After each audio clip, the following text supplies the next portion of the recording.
Ndugu mgeni rasmi, tuna historia fupi yenye maudhui ya maadhimisho ya siku ya mtoto wa Afrika. Ningependa niisome ili wote tuweze kufahamu.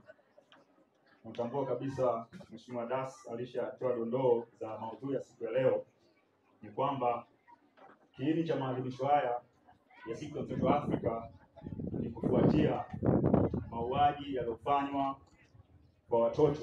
nchini Afrika ya Kusini tarehe 16 mwezi wa 6 mwaka 1976, ambapo watoto hao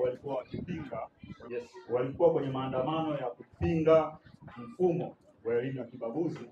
ulikuwa ukitolewa na utawala wa makaburu, utawala wa kidhalimu, na waliuawa katika kitongoji cha Soweto, Southwest Town, katika mwaka huo nilisema mwaka 1976. Mwaka 1991 viongozi wa Jumuiya ya Nchi za Afrika walikutana kwa madhumuni ya kukaa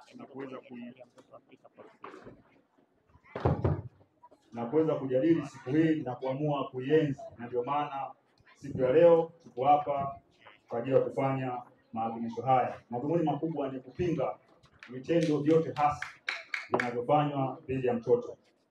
Mheshimiwa mgeni rasmi,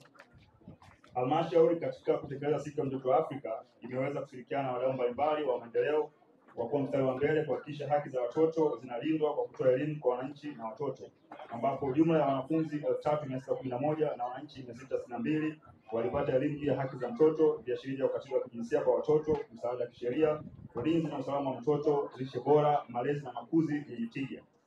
elimu ya kupinga ukatili wa kijinsia pamoja na kukuza uzalendo kwa kupenda nchi yetu. Elimu hii ilitolewa kwa shule za msingi Chanzige A, Mloganzila A, Mloganzila B, Chole Sambula, Vikumbulu, Marumbo, Vihingo, Zegero, Kazimzumbwi na Dololo, pamoja na shule za sekondari za Vikumbulu na Minaki, pia katika kijiji cha Marumbo na Kisarawe. Elimu hii itachangia sana kuwapa uelewa mpana watoto na wananchi kujua haki zao, na ambazo ni msingi wa kuweza kutambua viashiria vya ukatili na kuweza kutoa taarifa katika mamlaka zinazohusika na kupata msaada wa kisheria.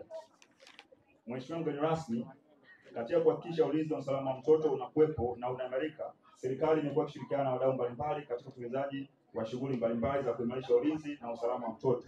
Juhudi mbalimbali zimechukuliwa na halmashauri katika kupambana na vitendo vya ukatili dhidi ya watoto, ikiwemo uanzishwaji wa timu za ulinzi na usalama wa mwanamke wa mtoto ngazi ya wilaya, kata, vijiji, vitongoji na mabaraza au klabu ya watoto shuleni. Klabu na mabaraza ya watoto yanaendelea kuimarishwa sambamba na kuweka mikakati ya kupinga vitendo vya ukatili juu ya maisha ya watoto. Jumla ya wazazi na walimu 391 waliwezeshwa na shirika la Plan International juu ya uendeshaji wa mabaraza ya watoto. Wameonyesha umuhimu wa dawati la ulinzi na usalama shuleni kuwa linasaidia wanafunzi kupata sehemu ambapo wanaweza kujadiliana kwa kina kuhusu vitendo vya ukatili shuleni na majumbani, kuwasaidia wengine wanaopitia vitendo vya ukatili, kuwafundisha, lakini kutafuta ufumbuzi na kuondoa au kutokomeza kabisa vitendo vya ukatili. Pia halmashauri imeendelea kutenga bajeti ya kununua taulo za kike kwa watoto na kuimarisha masuala ya ulinzi na usalama kwa watoto na kufanya elimu iwe endelevu ya masuala yote ya usuyo watoto. Mheshimiwa mgeni rasmi, halmashauri ikishirikiana na wadau imejiwekea mikakati ifuatayo: kuendelea kuelimisha jamii kuhusu wajibu wa kumlea, kumtunza, kumlinda na kumwendeleza mtoto, kuhakikisha watoto wanashiriki katika shughuli za kila siku kulingana na umri wao, kuchukua hatua za kisheria kwa wale wote wanaofanyia watoto vitendo vya ukatili, kuendelea kuzijengea uwezo kamati za ulinzi wa usalama wa mtoto, klabu na mabaraza ya watoto ili ziweze kushiriki kikamilifu katika kulinda na kutetea haki za watoto, kuendelea kuelimisha jamii juu ya sheria ya mtoto na sera mbalimbali ikiwemo sera ya maendeleo ya mtoto. Mheshimiwa mgeni rasmi, tunatoa shukrani zetu za dhati kabisa kwa wadau wote wanaotekeleza shughuli zao katika halmashauri ya Kisarawe, wakiwemo Plan International, Helping Hand, Compassion, NMB,